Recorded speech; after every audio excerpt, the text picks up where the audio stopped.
hati-hati beli apartemen. Hati-hati kalau beli apartemen.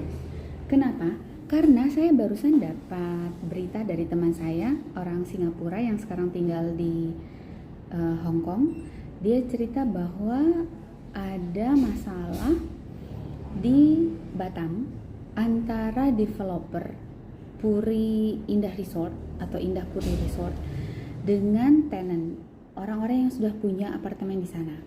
Dan begitu saya periksa, ternyata penyebabnya adalah karena tahun 1988 itu ada perusahaan asing yang develop apartemen dan resort sebetulnya di Batam, dan dia punya hak pengolahan selama 30 tahun.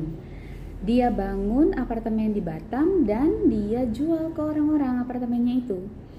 Tapi setelah itu dia minggat. Jadi dia itu tetap harus bayar tahunan ke atas pengolahan tanah itu kepada pemerintah Batam. Tapi masa hak dia itu cuma habis sampai tahun 2018. Tahun 2018 perusahaan asing itu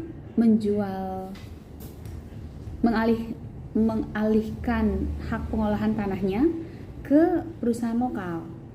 Dan perusahaan lokal kemudian ingin membangun kompleks baru yang lebih mudah, lebih bagus, tapi harganya 12 juta per meter. Itu kan mahal sekali. Untuk ukuran yang dimana kita nggak dapat kepemilikan atas tanahnya, 12 juta per meter bangunan, itu mahal sekali.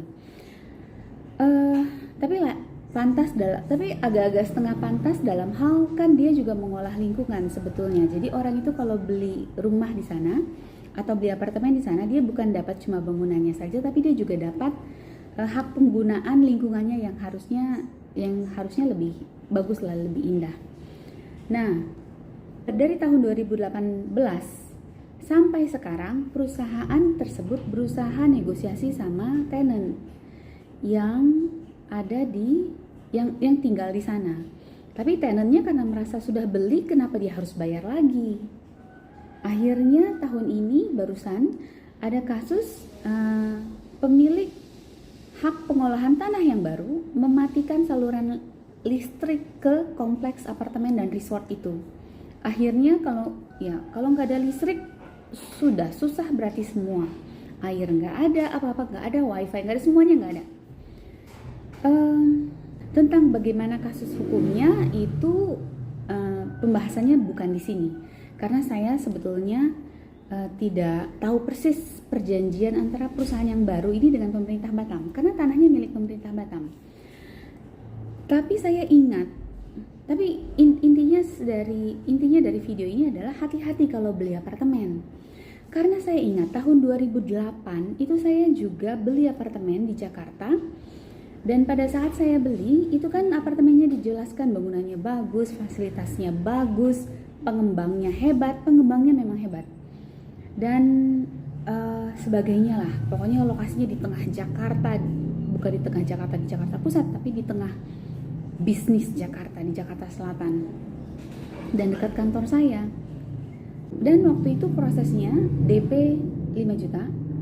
Kemudian saya cicil ke pengembang karena bangunannya belum ada, maka oleh bank, jadi saya nggak bisa KPR karena bangunannya belum jadi. Terus saya tanda tangan, begitu bangunannya jadi, baru ada proses tanda tangan akta jual belinya. Sebelum bangunannya jadi, saya tetap sudah nyicil terus. Cuma waktu itu saya tidak khawatir karena pengembangnya betul-betul sangat sangat bisa dipercaya, nggak akan kabur, milik pemerintah soalnya. Tapi begitu saya tanda tangan AJB, saya baca surat perjanjiannya, surat AJB-nya dari awal sampai akhir saya baca semua. Karena pada saat saya mau tanda tangan itu, tanda tangannya kan di kantor notaris. Kantor notaris itu mereka sibuk akan tanda tangan banyak sekali orang, termasuk saya salah satunya. Dan mereka hanya membacakan poin-poin nama Anda ini, kemudian perjanjiannya adalah beli ini dan sebagainya. Saya bilang, Mbak please, saya mau baca. Dan akhirnya saya baca semua. Dan ketika saya baca semua, saya baru tahu bahwa strata title itu artinya saya cuma punya hak atas bangunannya, tapi tentu saja saya tidak punya hak atas tanahnya.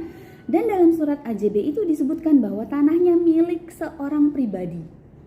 Seseorang pribadi yang memang dari dulu pemilik tanah di sana, di kompleks elit itu, di kompleks Prime di Jakarta Selatan, milik pribadi orang. Dan dalam surat AJB itu disebutkan bahwa tanah itu milik pribadi orang itu dan seterusnya akan tetap milik pribadi orang itu.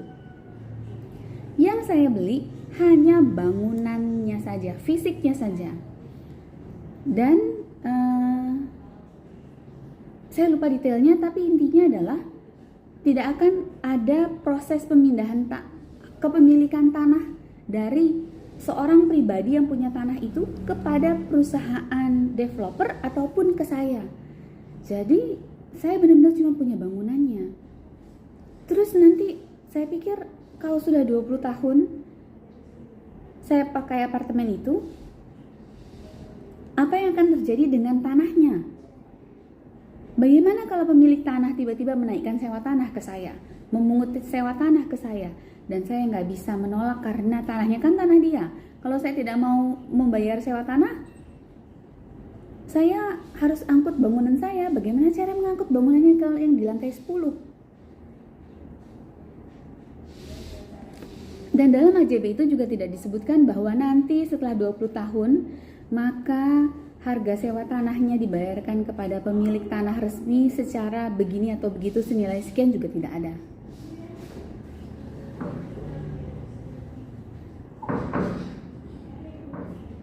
Sekitar tahun 2010 saya jual lagi apartemen itu. Saya nggak mau, saya tukar tanah. Apakah semua apartemen seperti itu surat perjanjiannya? Saya tidak tahu. Tapi hati-hati. Bagaimana status tanahnya dan apa yang akan terjadi terhadap bangunan itu kalau umur bangunan sudah 20 tahun. Itu yang harus ditanya. Investasi di properti bagus, saya juga investasi di properti. Tapi tidak semua properti adalah bahan investasi yang bagus. Nanti kita bahas di video selanjutnya tentang bagaimana memilih properti yang bagus untuk investasi. Salam.